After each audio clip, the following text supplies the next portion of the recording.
Doctor గారు, కొంతమందిలో ప్రేగులకి రంధ్రాలు పడుతూ ఉంటాయి. సో, ఈ రంధ్రాలు పడటానికి గల ముఖ్య కారణాలేంటి? వాటికి ఎలాంటి చికిత్సలుంటాయి?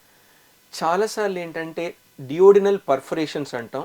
ఇప్పుడు మీరు చూసారంటే ఓల్డెన్ ఏజ్లో అంటే మీరు చూస్తే 15 ఇయర్స్ బ్యాక్ డియోడినల్ అల్సర్స్ ఎక్కువగా జరిగేవి. ఇప్పుడు ఏంటంటే సరైన మెడిసిన్స్ రావటం వల్ల అల్సర్కి అసిడిటీ మందులు ఈజీగా అవైలబిలిటీ ఉండటం వల్ల ఈ డియోడినల్ అల్సర్ పర్ఫరేషన్ తక్కువగా జరుగుతున్నాయి. ఇవేంటంటే చాలా చిన్న పిల్లల్లో కూడా అంటే యంగ్స్టర్స్లో కూడా సరైన సమయంలో డైట్ తీసుకోకపోవటము, స్ట్రెస్ ఎక్కువ టెన్షన్ పడి యాసిడ్ సెక్రీషన్ ఎక్కువ ఉండటము, దీనివల్ల ఏంటంటే ఆ అల్సర్ మెల్లమెల్లగా అంటే ఆ మ్యూకోసా దగ్గర నుంచి ఎరోడై అది పర్ఫరేట్ అవుతుంది. ఒక్కొక్కసారి ఏంటంటే ఈ పర్ఫరేషన్స్ అనే హెచ్ పైలరీ ఇన్ఫెక్షన్ వల్ల కూడా కావచ్చు. ముఖ్యంగా స్మోక్ చేసే వాళ్ళకి, సరైన సమయంలో డైట్ తీసుకోకపోవటం వాళ్ళకి, అదేవిధంగా ఏంటంటే మనం తీసుకున్న ఆహారంలో ఇన్ఫెక్టెడ్ ఫుడ్స్ అంటే ఎక్కువగా బయట ఫుడ్ తినే వాళ్ళకి ఇలాంటి పర్ఫరేషన్స్ అవ్వచ్చు.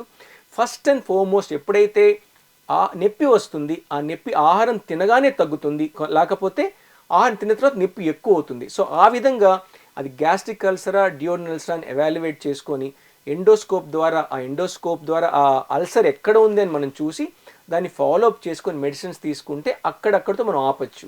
కానీ ఈ అల్సర్ని మనం ఫాలోఅప్ చేయకుండా, మందులు సరిగ్గా వాడకుండా వదిలేస్తే ఆ అల్సరే డియోడినల్ అల్సరే మెల్లగా అది పర్ఫరేట్ అవుతుంది. ఓల్డ్ ఏజ్లో గ్యాస్ట్రిక్ క్యాన్సర్స్ అనేవి ఏంటంటే అది క్యాన్సర్గా మారి తర్వాత పర్ఫరేట్ అవ్వడం జరుగుతూ ఉంటాయి. అందుకని ఏంటంటే ఎప్పుడైనా కానీ అధికంగా నొప్పి వస్తుంది, మెడిసిన్స్తో కూడా తగ్గట్లేదు, చాలా సివియర్గా వస్తుంది అన్నప్పుడు మనం తప్పకుండా ఎండోస్కోప్ చేసి ఆ అల్సర్ కండిషన్ని, హెచ్ పైలరీ ఇన్ఫెక్షన్ ఏమైనా ఉందని చూసుకుంటే ఇలాంటి పర్ఫరేషన్ నుంచి మనల్ని మనం కాపాడుకోవడానికి ఆస్కారం ఉంటుంది.